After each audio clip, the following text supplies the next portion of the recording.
But anyway, so yeah, 3 or 4 win teams. I think that wraps it up for the Giants. I mean, I assume next we've got to be going the Commanders on this one. Yeah. I had a tough time picking which one to go with first. Okay. Honestly. So the Washington Commanders, a lot of different. I mean, not a lot of changes, but the biggest change, when you're changing quarterbacks, they're bringing in Carson Wentz, which Taylor Heineke didn't look terrible last year. So now good backup. Mm-hmm. Sam Howell had a damn good run the other day, which was actually was pretty sick. But they're also kind of looking a little sad. Carson Wentz heading the ship. Antonio Gibson, my dynasty hopes for him are not looking too good. He's running with the special teams. What happened?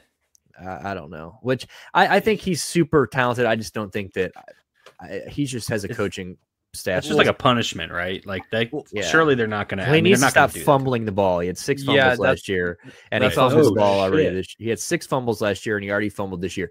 And they said to him today is they need him to be more decisive, because what he does is he cuts. He can't decide what way he's going to go, and when he's doing all these cutting around and doing all the shit, he's swinging the fucking ball around and getting fancy. And that's when disaster. People poke the ball out, so he can't hold on to the ball to save his life. But on paper, this is a talented team. Like I say, Antonio Gibson, J.D. McKissick, Brian Robinson looks really, really good. Damn good rookie coming out of Bama. Terry McLaurin just got paid. He's he is one of those QB-proof receivers. Curtis Samuel is like a poor man Top 5 Debo receiver in the league. I think if Terry McLaurin had a fucking Aaron Rodgers or like a Matt Ryan or somebody that could just give him Stafford, 100%. I think Terry McLaurin would be top 5. What if he had a Kirk Cousins? Yeah, I think he could. I mean, I would say Jefferson's a top 5, right? Yeah, because Carson Wentz is the best quarterback this team has had since Kirk Cousins. Look, and I will always have a soft spot for Carson Wentz. I mean, he's former Eagle, so he's actually this is the 2nd team in the division. But we've seen when Carson Wentz was Carson Wentz, I mean, he was a runner-up for MVP. If he doesn't get hurt that year, he probably he might win that. I think he does win MVP that year. Like, I don't think it's even he was basically, it was like a runaway when he got hurt. Nick Foles coming in, I think the injury kind of fucked with him. And I think all the injuries and all the bad years of offensive lines in Philly, I think that's kind of what made him kind of turn him into this timid quarterback he is today. But yeah, I mean, when he's on, he's on. But he has some terrible fucking decision making. Yeah, he does. So bad. I keep thinking about that play where they were against the Titans, and he was falling backwards into his own end zone and threw an interception for a touchdown. And you're like, what the fuck are you doing, dude? I was like, take the fucking safety, you dumbass. Holy shit. Yeah. Dude, I will never forget it.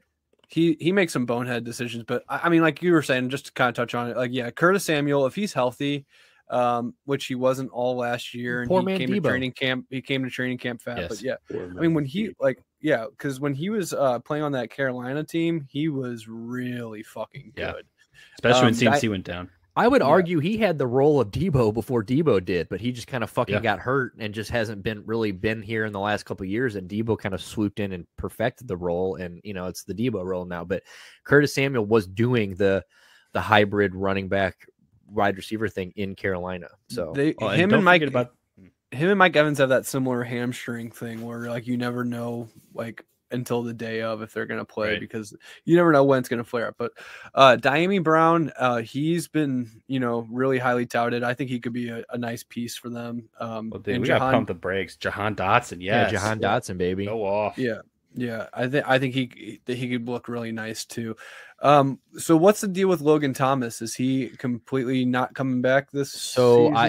I watched the game, the Commanders game, the preseason this past weekend, and they interviewed him before the game, and he said he hopes to be there week 1. Wow. I mean, for him. It's not a for sure thing, but he said, it was basically one of those, I'm on the cusp of coming back. He sounded hopeful. And that's what I was going to touch on next. I was telling Stuart all year last year, because Stuart has him in our dynasty league. I think Logan Thomas is really good. And I think when he was healthy last year, he was a easily top 10 tight end. I agree. I think he's such a unique player in the sense that, like, and I know it's more common for the tight end position, but he like had like 5 years in the NFL before he ever did anything with touching the football on the offensive side. You know, and it's crazy to see because like when he finally got that opportunity, he definitely seized upon it. And yeah, he's a fucking hell of a tight end when he's healthy. I mean, he's a reception, you know, he can get just as many as Terry could in a game, you know, and it's just he's really great in the red zone, and I would love to see him back week 1. I think that would be, I don't like it that Stewart has him in our dynasty league, but I think he would definitely help improve this offense a lot. Yeah, I think he would be like the rounding out of the offense. I get that would be like, it would put the stamp on the offense. That's a crucial piece. Yeah, and I didn't know that State Farm agent Chris Paul played third string right guard for the Commanders in the offseason. That's pretty cool. He plays 4-string right tackle too. All over the place. But yeah, I think Logan Thomas. So speaking of people that could make a huge difference, coming back, who's not going to be here week 1, is the young stud on defense, Chase Young. Real quick, 15. The Commanders' offensive line is rated 15th in the league, so not a whole lot of help protecting Carson and opening holes for the running backs. Yeah, it's not great. It's all good. So the defense, they're not bad on paper either. I mean, Chase Young, Jonathan Allen, Montez Sweat is really good. Cole Holcomb is nice. Kendall Fuller is obviously good. Bobby McCain, William Jackson. They on paper they are good. Like I think they've got a good defense. I don't know if it's going to live up to that. Especially the line. Nick, I just saw an all-time name, a third string right cornerback. We got Corn Elder. Corn Elder. I was looking at Boone. That man needs to be traded to the. That man needs to be traded to the Saints today. I want Corn Elder, bro.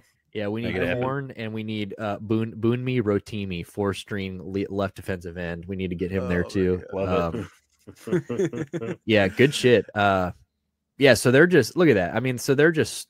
Maybe their defense is better than we thought. They're showing out. If Corn Elder's their third string fucking cornerback, I mean, maybe we need to reevaluate. Dude, they say like trying to get through his backfield's like running through a cornfield, bro. Running through a cornfield. Who are they going to have returning kicks for them and punts? Okay, well, that's the thing. I don't know. I mean, I don't know. As soon as Alex Jarrett Patterson did it, yeah, he did it last year. Alex Erickson sounds like a white guy, so I don't like that. Curtis Samuel is, I think, if I was running the Commanders offense or team in general, and Curtis Samuel was healthy, Curtis Samuel is who I would have returning kicks because, again, I think he is just so dynamic as far as. I really hope he can make those cuts still. I hope he can make those cuts still. Yeah, true. I mean, that'd be really. Cameron Cheese, man. Look at that. Left safety. Or was that? No, what's LS? Long snapper. Yeah. All right, so let's hit the sketty. Yeah, I was just gonna say this defense is probably one of the most underperforming units from last year. But that defensive line is scary, man. I seem to recall that this schedule is actually going to be pretty tough. Yeah, and they were 7-10 last year. 7-10 last year, yeah. Surprising, actually. What were they in the division? 4-4 or 2-4. Yeah, I'll be honest. I didn't think he was that good last year. Like he definitely didn't have as good of a second year as he did his rookie year. That's for sure. How about Chase? Yeah, Jamar Chase. Or sorry, Chase Young. Sorry, Chase Young. Sorry. Well, I mean, he was unreal that first year. It's hard to top that. Right.